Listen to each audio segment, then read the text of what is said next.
So the schools have been dealing with a lot of issues lately, as of recent, and some of the issues that the schools have been dealing with when it comes to elementary, grade school, um, is the mask mandates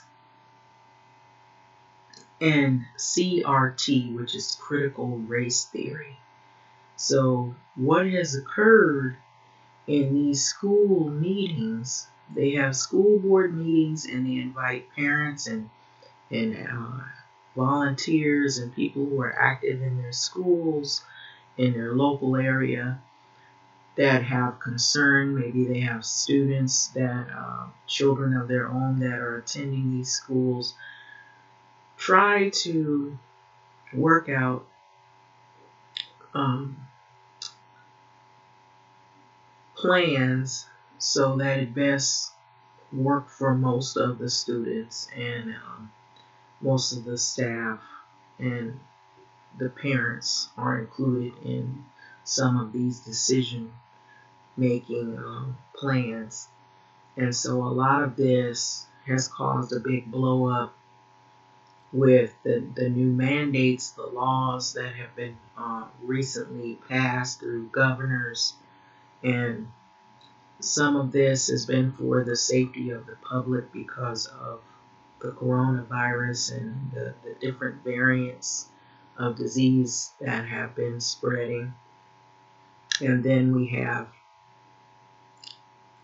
the things that had happened in Minneapolis, where it was a killing of African American man George Floyd, and the highly publicized trial that happened thereafter. Ahmaud Arbery, the shooting and murder of this particular African American male, and the heinous, murderous killing of a black female, African American female in Tennessee, Breonna Taylor. And there's so many more names even prior to this. And so it has prompted large movements of protests, large debates on how to handle being more inclusive, not only just in the workplace, but also in schools. And so that's what brought about CRT. Now, CRT is actually taught in universities and to young adults or teens that are becoming young adults.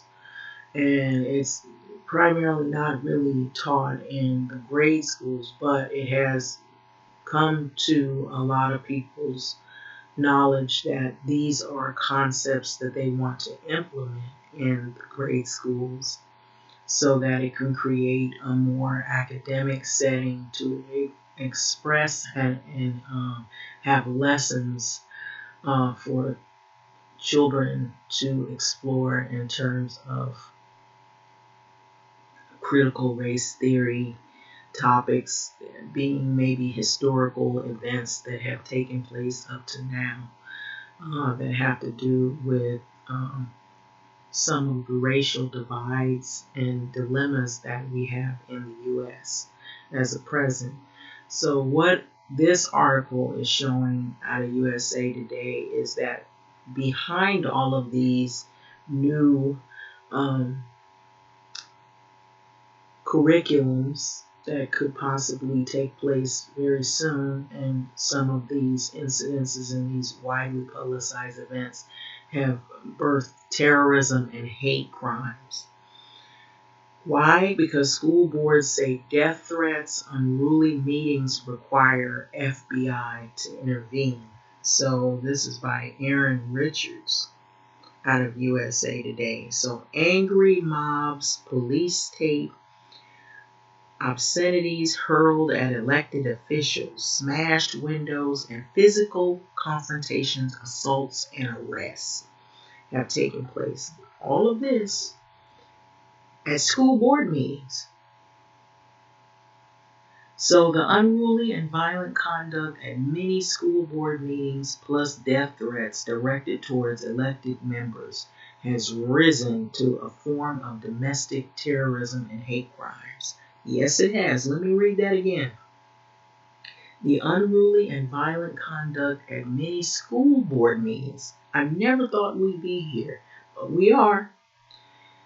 Plus death threats directed toward elected members has risen to the form of now what is being called terrorism and hate crimes, domestic terrorism and hate crimes. So this is the national group representing school boards said this week in a letter. And who is this going to? President Joe Biden administration. That is how serious this is. So the National School Boards Association requested an investigation by the U.S. Department of Justice, Education, and Homeland Security and assistance from the FBI to maintain safety for school board meetings as well as the district staff and students. So it is that violent, basically. And there's been death threats. That is pretty serious when you think about what these whole meetings have been about. What we've been seeing has been mask mandates, vaccine mandates as well. And then we also see where we have new curriculum of inclusivity, which also includes that whole topic of CRT, which is known as critical race theory. So it says, we urge that the federal government to intervene. A federal government's intervention against individuals or hate groups. Listen to this. Hate groups who are targeting our schools and educators. The letter has said they have hate groups targeting the schools behind these debates. So the school board meeting in many communities have become the epicenter of increasing uncivil arguments and sometimes even violent altercations over everything from COVID-19 protocols to how classrooms address race, equity, social justice, and sexual equality as well. That has also come up for debate. And so those latter issues are often lumped under the teaching of critical race theory like an umbrella.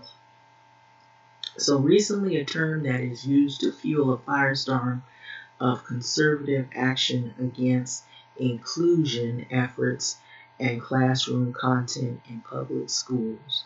So school teachers have not historically taught the law school framework, which probes how racial discrimination permeates institutions and society to perpetuate inequalities. So public schools do, however, tend to embrace equity and diversity of race and opinion. They've moved in that direction for years because students tend to learn more readily when they feel accepted and safe in the classroom, and when their experiences are reflected in discussions and activities. Research has shown this. So those fighting against the critical race theory are wrongly conflating those issues, said National School Board Association interim CEO Chip Slavin. So the association represents more than 90,000 school board members who govern the counties, or the country actually, not the county, which is smaller, but the country's approximate 14,000 school districts. So the question is posed, what is critical race theory? Parents want kids to learn about ongoing effects of slavery, but not critical race theory. They're the same thing. That's basically what it is. And so, along with attacks related to requiring masks against COVID-19, many public school officials are also facing physical threats because of propaganda purporting the false inclusion of critical race theory within classroom instruction and curricula. The letter has been signed by Garcia and Slavin, that said. And so, as these acts of malice, violence, threats against public school officials have increased, the classification of these heinous actions could be the equivalent of a form of domestic terrorism and hate crimes. So, tone down the rhetoric. So, in an interview Thursday, Slavin said that the letter may not immediately cause federal agencies to swoop in, but he hopes that it raises awareness among parents as well. So they see the seriousness of this, that lives are at stake here. You've got people that are from hate groups forming against school officials, and teachers, and you have these people coming in threatening to do bodily harm to other individuals simply because they have another way of expressing their opinions.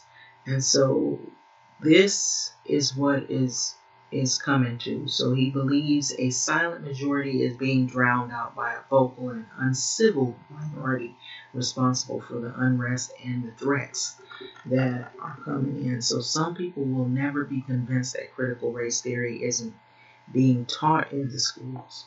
So Slavin said, but others need to stand up and ask questions if they're unsure or engage civilly with their elected board or school board officials. So people need to stop, look, and listen like at a rail crossing, he says. What's really going on here? Slavin said, we've got to tone down the rhetoric and focus on the real issues. So many conservative groups are behind the activism driving these heated exchanges in the school boards. And so the misinformation online about critical race theory, which is known as also in short CRT, and the effectiveness of mass vaccines have all come together to drive this opposition. And so what's more, faith in local teachers, school leaders has fallen, according to USA Today. And so this was a poll that was conducted in late August and early September. So about 76% of the general public approved their local public school teachers in 2018, but it fell to about 65% this fall. And so support for the school district leaders also dipped in 2021, the polls showed. So still on balance, the majority of adults support COVID-19 mitigation in schools, which is the opposition or the opposite position of many people leading the fights at the school board meetings. And so on the whole, 65% of the adults support states, school enforcing mask mandates, 65% support mandatory vaccine for school staff, 59% support mandatory vaccine for eligible students. This is what the poll has showed. So as for the CRT, which is better known as critical race theory, 49% of respondents supported teaching about the theory in schools, 63% supported teaching about the ongoing effects of racism and slavery in the U.S., which is essentially the same thing. So inclusion in textbooks, that's something different. But it's similar to this article. So it's the history curriculum books that were written by and for white people. But what about kids of color? And so that's a whole other topic. That's something to also think about and consider as an additional debate. So this is what's happening. This is what it has been reduced to. We've got terrorism and hate crimes happening in the schools. It is extremely dangerous nowadays to even go to these school board meetings when it involves these issues. You might have people that are threatening one another, threatening to harm or even kill another person over these debates. And so there's a slew of videos on all over social media, Twitter, YouTube, and some of the other popular social media outlets where they show these school board meetings, and they are extremely heated. They're very chaotic, and sometimes you see the meetings where people are talking where they have to raise their voice, there's somebody talking over them, and they even become violent where there's physical altercations that are happening, sometimes not even in the meeting, on the school ground in the parking lot before they even approach the doors. So it has become a breeding ground for these fights, and they are demanding that something be done about this, to take a look at what is going on in these schools where they can't have a civil school board meeting without having the threat of terrorism and hate crimes in their midst. You never know who's going to attend those school board meetings and what could possibly happen. And so they've gotten that violent. So with this being said, this is just yet another example of how crazy 2021 has become over these debates.